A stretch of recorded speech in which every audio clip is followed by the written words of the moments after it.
What's up, LEGO builders? Welcome back to Coconut Brick Studios for another week of building Coruscant in LEGO. It's a new month, and that means new parts. For the past couple of weeks, I feel like I've been really contained to the entertainment complex because that was one of the few places that I could work. But now I got an influx of parts in, and I can jump all over the place and go wild. And I really want to focus on the bank this week and solidify what the interior is going to look like, put in some of the bank teller stations, the floor, and start figuring out what that gunship hole is going to look like. I'm also going to be jumping over to the Vulture Droid section and doing a little bit more battle damage work there. And real quick before we jump into the building, if any of you guys are looking for any extra way to support, I do have my very own Patreon. Over there, I give you guys early access to videos, Patreon exclusive updates, hauls, content, as well as gaming streams. And every single Patreon, no matter which tier they are in, is going to have a custom sig fig in this mock. So if you're interested in joining that, there is a link to my Patreon in the description and the comments as well. All that being said, I got lots of good stuff for you guys, so don't forget to execute Order 66 on that like button, and let's get started. All right, I hope you guys are hyped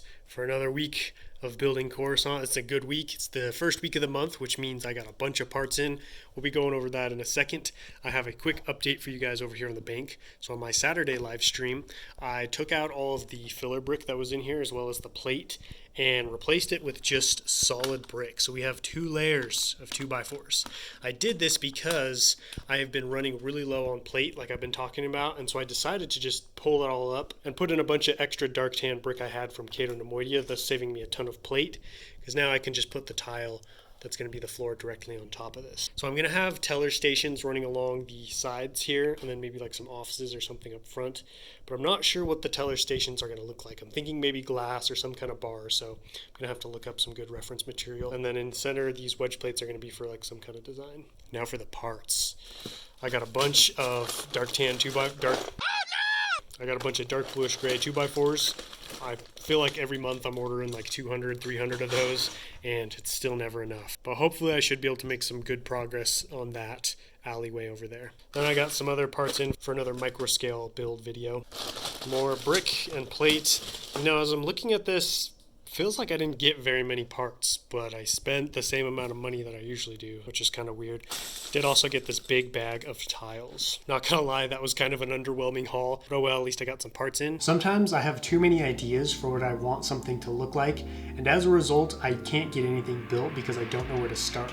This has been the case for the teller stations because I have seen so many different kinds in various banks. Some have bars or grates, glass walls, and floor-to-ceiling walls. And so what I decided to do was just pick one idea and start building, and if it didn't work out, I could change or adjust or move on to the next idea. I'm going to use the little glass plates and antenna bases to create little windows with a small gap underneath so that money or paper can be slipped through. I wanted the opening of the teller station to be as small as possible so it would be much more secure and harder to rob. I also set each station back 1 stud from the rest of the wall so that the patrons of the bank would have a little bit more privacy when doing their business. I don't remember if I said this already, but the floor is going to be dark tan. I got the idea from the Dark Knight bank as well, and I wanted something that wouldn't be gray since pretty much everything else on this mock is.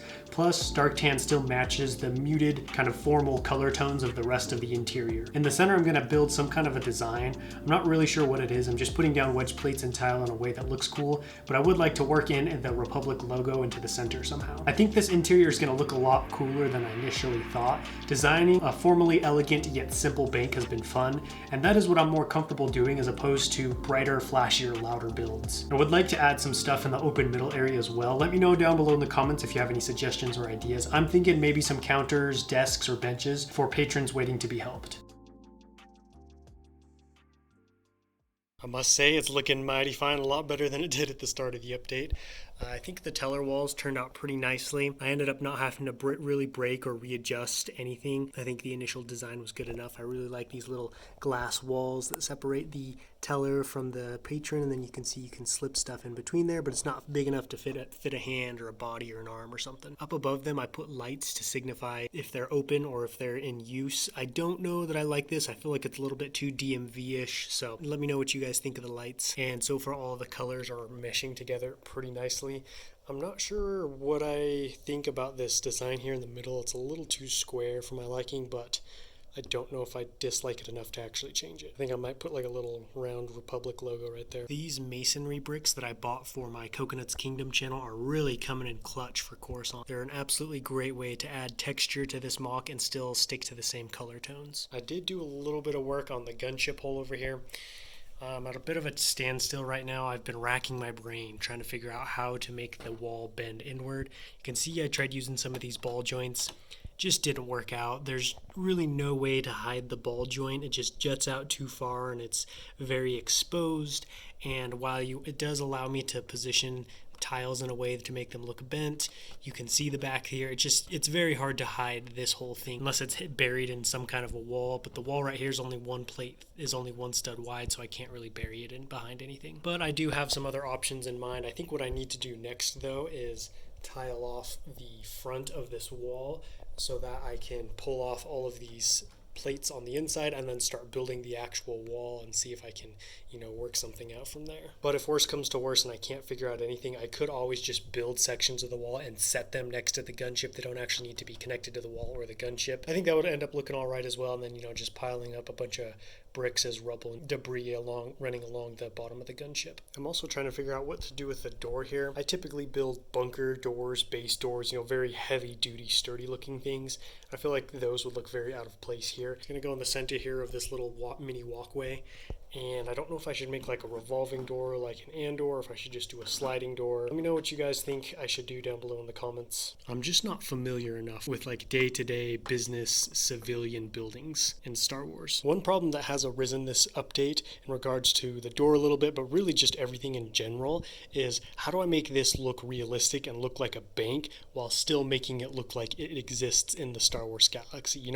So much of what I do are iconic battles with minifigures, bases, ships, and so it's easy to see, to look at it and think, oh, Star Wars, but I need to make sure I do that inside of this bank as well so that it matches the rest of the MOC. So I think that's part of the reason why this design process has been a bit slow. I think tiling off the front of this wall will help me get a better idea of what the hole will look like. The longer I've thought about it, the more I think just building sections of wall and sticking them in the gaps will work better instead of trying to build some kind of complicated connection system that will need to be covered up. Plus, then I can position the pieces however I want. I also need to figure out what's going to be on the inside of this wall. And whatever it is, it's going to be mostly demolished by the front of the gunship. I might make another waiting area with some plants and benches and maybe like a little table. Fun fact, I'm building this section using a mirror set up next to my camera so I can see the front wall and what I'm doing.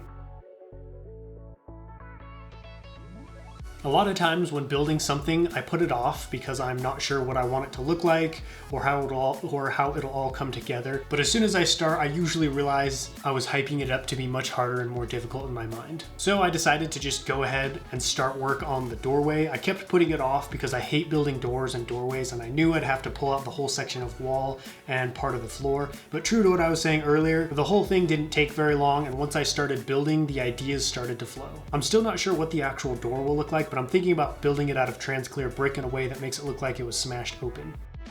Now I'm heading back to the first section to finish the side road and the rest of the Vulture Droid crater. I've had some people say that I still need to add rubble to the road. I'm ready to add most of the rubble and debris to this MOC till the very end of the series so it doesn't get moved around or lost. Alright, let's see how things are looking. I should probably go to the other side actually. I was pretty surprised with how much better this hole in the wall looks now that everything is tiled off. It just looks so much more finished and complete. I don't have much to say about the rest of the wall, it's gonna look like everything else on Coruscant, but I think now that I see it in its more finished and final form, I'm probably just gonna physically stick, plates, tiles, wedge plates, little sections of the build in here, and that'll probably give me the desired look that I'm going for without having to build some crazy system to hold. The doorway ended up turning out really good as well. I just went with something simple. I felt like, a bank wouldn't have any crazy door. I want to capture that simple elegance that, the fancy banks in the big cities have. And then up above it, I have this dark bluish gray strip of plate. That's going to be for something in particular, but I won't get to that until next week. As for the door itself, kind of like what I was talking about in the time lapse, I think I'm going to actually physically build something out of brick, but build it in a way that makes it look like it was smashed open, and then I'm going to have some kind of heist, robbery, or battle going on in here, because I was thinking about building sliding doors that would open, but the interior wall is going to come along here and run along this side. So I basically have 3 studs to be able to fit a door in here. And if a door is 3 studs long, it's only going to be about that big. So I don't think 2 doors would be able to close and completely cover this gap. And so I just don't think it would be possible to make a functioning sliding door with this small of a space. Plus, I think a broken door will look much cooler. I also decided I'm probably going to take these lights off. It doesn't fit the vibe. I'm probably just going to put some little ingot piece there. As for what I was talking about earlier with this not looking very Star Wars, I think I'm going to add little things. I don't think there's anything major that I need to change or do to make it look Star Wars. Just add small, subtle things. Like I'll have some aliens in here. I think I'm going to put a Republic logo right here, and then I'll have some Arabish signs or something. And I think between all of that, it'll give off a Star Wars vibe, because there isn't really a specific image or look that this needs to accomplish, because we've never really seen Star Wars banks, and so I have a little bit more creativity here. Here's a look at the finished crater too. I'm sorry if the camera's kind of shaky when I'm showing you guys these middle sections. I basically have to lean over 2 feet of Lego to get to some of this stuff.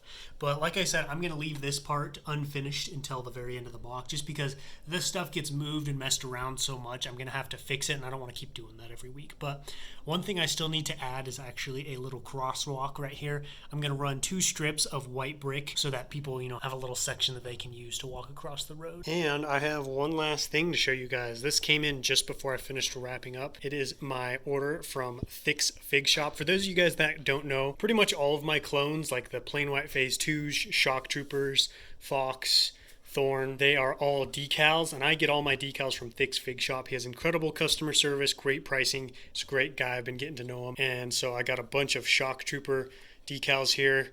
442nd, and then some regular plain white ones. And then he also gave me this little freebie. It is a blacked out Captain Keeley. And then I also got some more weapons and helmets in for. If you guys are interested in picking up some decals for yourself, use code COCONUT in all caps at the checkout to get 5% off your order, and I will get a little kickback as well. So win-win for both of us. That wraps up the first week of the last month of December. I'm really happy with all the progress that got done. I love it when fresh parts come in, because I can jump all over the place and kind of just do whatever I want, because I felt like, towards the end of the month, I was really just kind of stuck in here. But now it's time to talk about what's going down next week. I'm really starting to get excited about the bank, because I can feel the same thing happening to the bank that happened to the entertainment complex with me, where in the beginning it was kind of hard to build, progress was slow, just because I was still establishing the vision and idea for what I wanted it to look like. And then once that solidified, I was able to just take off and get some real progress done. And I feel like I made some big strides to solidifying what the bank's going to look like this week, which should lead to some major progress over these next couple of weeks. And speaking of the bank, I want to get a lot more done next week. I'd like to get that whole section with the gunship finished, get the tables, chairs, plants, whatever I want to do in, as well as starting to put some of the battle damaged wall sections in, because like you guys probably, I really want to see what that looks like. I also want to jump back to the entertainment complex and get that second story finished off. I've got a lot of the first side of the ground floor finished, but I haven't really done a whole lot with the second story. As always, thank you guys so much for watching. I really do appreciate it. And don't forget to let me know what you thought about this update down below in the comments, and I'll catch you next time. But until then, happy building.